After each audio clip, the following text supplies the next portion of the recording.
물뽕 천국회. 20세 노양은 대학 입학 후 같은 학과 선배였던 22세 김군과 연애를 시작했습니다. 약 석 달간 사귄 두 사람은 2022년 5월 노양의 생일을 맞이하여 제주도로 여행을 떠났습니다. 관광 후에 호텔에 돌아와 남자친구인 김군이 따라준 와인을 마신 노양은 그대로 의식을 잃었습니다.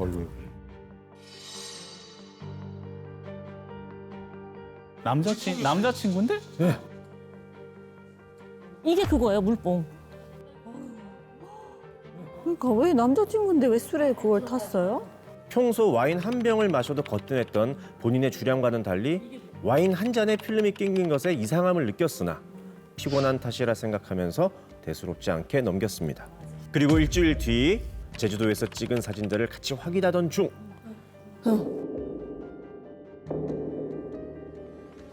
김군의 핸드폰을 보고 깜짝 놀랐습니다. 노양의 신체 일부를 찍은 사진과 노양과의 성관계 영상이 김군의 사진첩에 저장되어 있었던 겁니다. 동의 없이 찍으면 안 이 되는 정도면 진짜 범죄죠. 완전히 충격을 받은 노양은 어떻게 된 일이냐 김군을 추궁을 했으나 김군은 서로 합의하에 관계를 했고 촬영도 합의하에 이루어진 것이라고 오히려 노양애가 화를 내며 영상을 보여줬습니다. 영상 초반에는 정신이 온전치 못한 몽롱한 얼굴의 노양이 성관계와 촬영까지 동의하는 모습이 담겨져 있었습니다. 이게 뭐야? 그 맨정신이 아니죠? 오케이를 하는 장면이 있긴 있었던 거예요, 그렇다는 그러면? 거죠. 이건 진짜 애매하다. 아. 노양은 김군이 와인에 물뽕을 탔을 것으로 의심하여 경찰에 신고를 했습니다. 물뽕을 알고 있었나 보다. 아, 이게 제가 요즘에 이것 때문에 관심이 생겨가지고 사건 때문에, 버닝썬 사건 때문에 저도 그래서 맞아요. 많이 찾아봤어요. 어디서 이 물뽕이라는 게 냄새도 없고 맛도 없고, 예. 근데 그게 정확히 어떤 이야기인데요? 이게? GHB라고 하는 물질인데요. 네. GHB. 이 데이트 약물이라고 불리는 것 중에 하나예요. 이 약이요 걷기도 하고 완전 그냥 시체처럼 쓰러져 있는 게 아니래요. 맞아요. 걷고 그냥 밖에서 봤을 땐 술이 좀 많이 취했나 이 정도로 보인대요. 와, 근데 그 사람 기억이 아무것도 안 난다는 거야. 그다음에 자연적으로 배출이 돼요. 6시간 내지 12시간 지나면 자연적으로 배출돼 버려요. 그러니까 마약하고는 다른 거예요. 시간이 지나버리면 이게 검출이 안 되잖아요. 그러니까 이 사람이 그 한 잔이긴 하지만 술에 취해서 그런 건지 아니면 약물의 힘을 빌어서 그렇게 된 건지 그건 객관적으로 나와야 되는데 이미 배출되고 난 이후기 때문에 검출이 안 됐어요. 증거가 없지. 이거 못 잡네?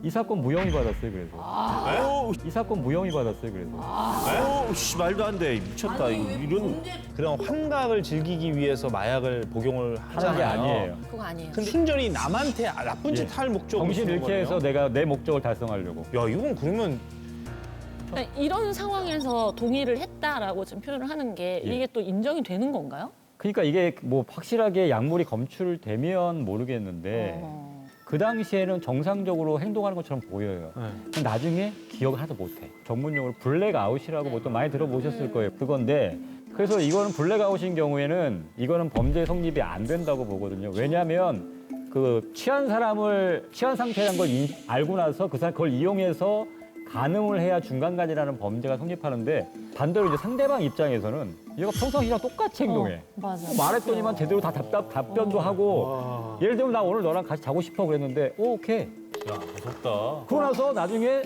딱 나는 몰랐다. 나는 이 사람이 그렇게 술 취한 것도 몰랐고 그걸 이용해서 내가 뭘 하려는 생각이 없었어 라고 봐서 이게 범죄가 성립 안 된 경우가 많다. 근데 누굴 믿고 만나 이러면. 누군가의 의식을 그렇게 완전히 꺼버리는 행위 아니에요? 그렇죠.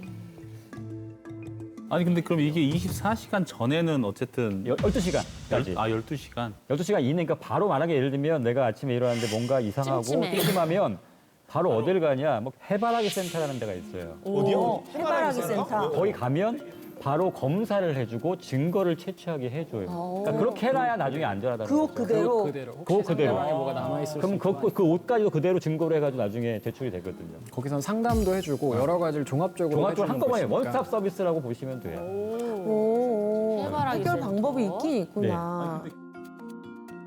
요즘에는 그 청소년 사이에서도 마약 사건이 정말 많이 맞아, 발생하고 맞아. 있잖아요. 이 청소년 마약 사건이 진짜 벌어지고 있어요? 실제로 많이 늘어났고요. 그러니까 이제 더 이상 우리도 이제 뭐 마약 청정구역 이건 더 이상 얘기도 못 하고 연령대도 점점 낮아지고 있고요. 늘 그러는 거야. 그 작년에 그 10대 마약 사범 적발된 게 1,477명이에요. 1,477명이에요.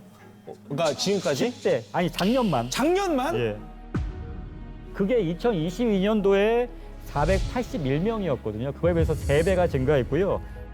아이. 아 진짜 근데 이 학교에서도 마약이 문제시 돼가지고 또 학부모들한테 문자가 오고 막 그랬대요. 최근에 학교 그냥 복도를 마약에 취한 것 같다고 선생님이 보시고 신고한 사례도 있었어요. 학생이 마약에 취한 것 같다고. 네, 술 냄새도 안 나고 뭐도 안 나는데 나비약이라고 맞아요. 부르고 있어요. 나비 모양으로 생긴 알약. 그냥 뭐냐면 이거를 그냥 마약이라고 안 해요. 그냥 다이어트 약이라고 소개를 한단 말이죠. 아 근데 이제 누군가가 그 약을 먹었더니 살이 빠지더라 하니까 다이어트 약인 줄 알고 아름아름 복용을 하게 되는 거예요. 전파시키기 좋죠. 처음에 접근성을 다이어트 좀 약이라고 소리. 높이기 위해서죠. 그러다가 중독이 되는구나. 제가 현장에서 보면 그 가정통신문처럼 집에 보내주는 거 있잖아요. 마약이 이렇게 크게 써 있더라고요. 너무 생경한데 그게 없지 않은 일이니까 실제로 이렇게 세상에 설명해 주시더라고요. 세상이 정말. 그러니까 이제 이런 친구들도 그런 마약을 보통 뭐 루트가 있을 거 아니야, 알게 되는 경로가. 인터넷상에서 많이 거래가 되고 있어요. 그러니까 뭐 그러니까 텔레그램이라든가 아니면은 뭐 약간 직구하는 경우도 있는 것 같긴 하더라고요. 근데 얼마 전에 학원 앞에서 판촉 행사한다면서 맞아요. 아, 대치동. 음료수를 따주고 거기 있는데 마약에 들어주셨다고 했잖아요. 사실은 보통 그 정도 행사면 별 위험성이 없다고 생각해서 보통 그렇게 먹는 경우가 있단 말이에요. 근데 이제는 그것까지도 조심해야 된다는 거죠. 아니 근데 이게 지금 마약이라는 것도 자의에 의해서도 할 수 있는데 타의에 의해서도 할 수 있으니까 그게 되게 조심스러워. 일단 모르는 아니다 아는 사람이어도 먹을 거를 주면 그 자리에서 넙죽 받아서 먹는 것만큼은 좀 피하자. 그 정도는 얘기할 수 있겠죠? 사탕이든 뭐 알약이든 젤리든. 자, 이어서 두 번째 사건 가보도록 하겠습니다. 같은 아파트 단지에 살고 있는 13세 동급생 서군과 윤양. 함께 학원차를 타고 집으로 돌아가던 중 서군은 윤양에게 갑작스러운 고백을 받습니다.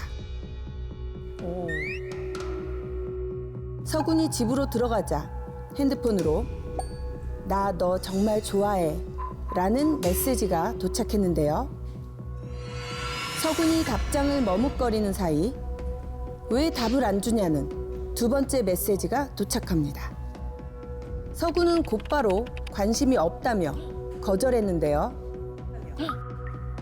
다음 날 SNS를 통해 또 다른 여자아이가 좋아한다며 서군에게 고백을 해왔습니다. 낯선 계정이라 두려움을 느낀 서군은 역시 차단을 했는데요. 다음 날 반 친구를 통해 서군은 윤양이 SNS 부계정을 만들어가며 계속 쪽지를 보내온 것은 물론 서군의 위치까지 파악해 계속 쫓아다녔다는 사실을 알게 되는데요. 무섭다. 대박이다. 오 섬뜩해. 그런데 다음 날 윤양에게 도착한 세 번째 메시지.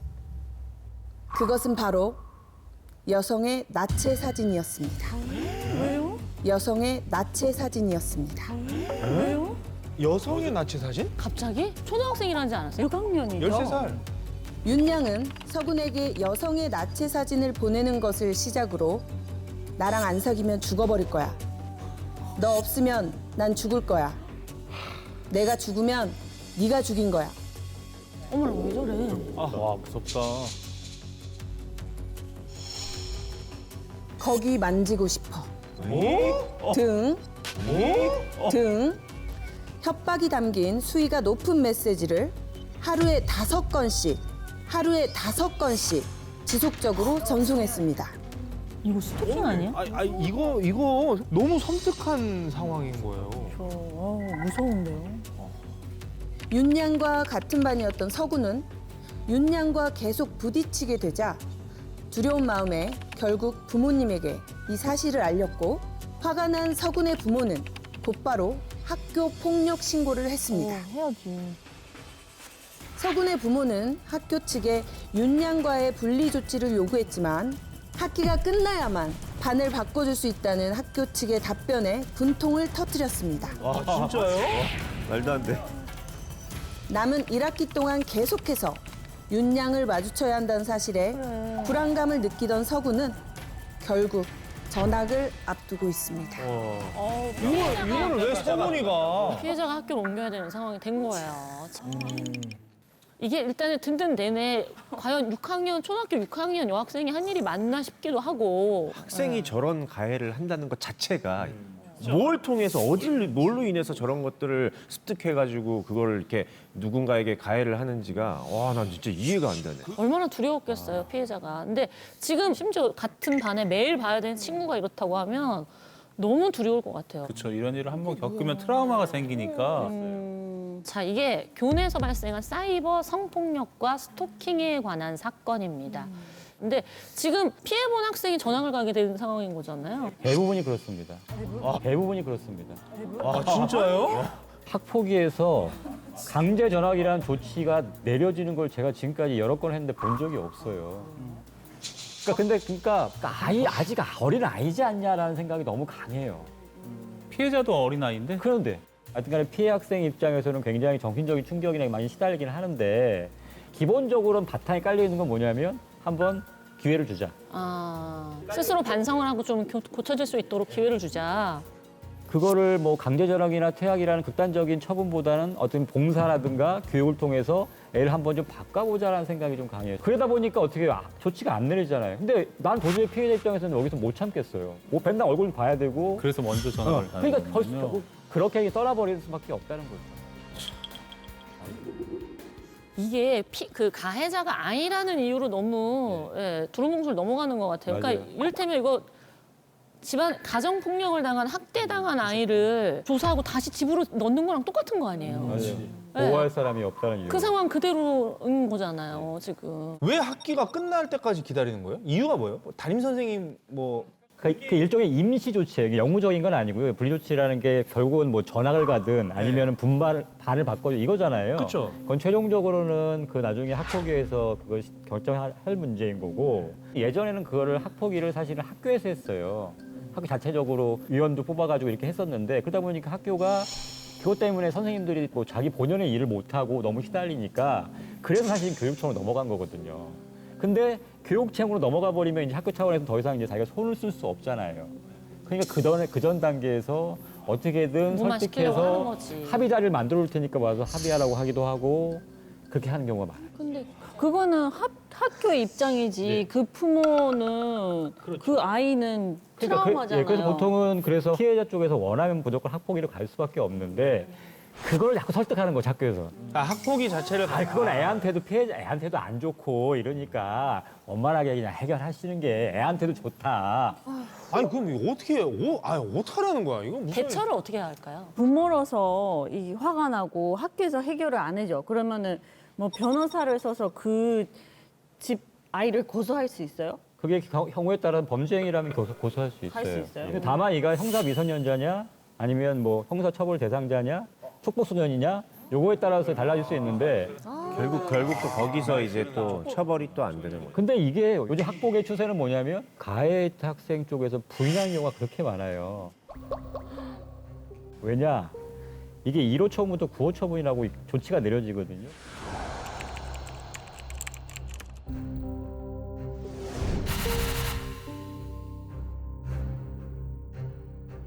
근데 1호만 돼도 다 기재가 학생부에 기재가 돼요.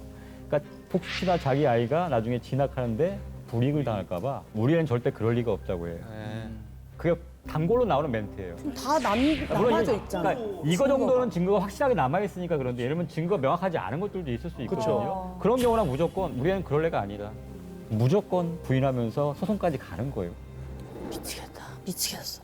나는 우리 애들한테 야 어디 가서 누가 때리면 집에 와서 꼭 얘기해 이것만 얘기했지 이런 사이버 성폭력이나 스토킹에 대한 교육은 생각도 안 해봤어. 근데 우리도 지금 깜짝 놀랐잖아요. 그러니까. 이런 사건이 있는지도 상상도 못했어요. 네. 이게 지금 이 사건은 사이버 성폭력, 스토킹에 다 해당이 되는 건가요? 이제 대상될 수 있습니다.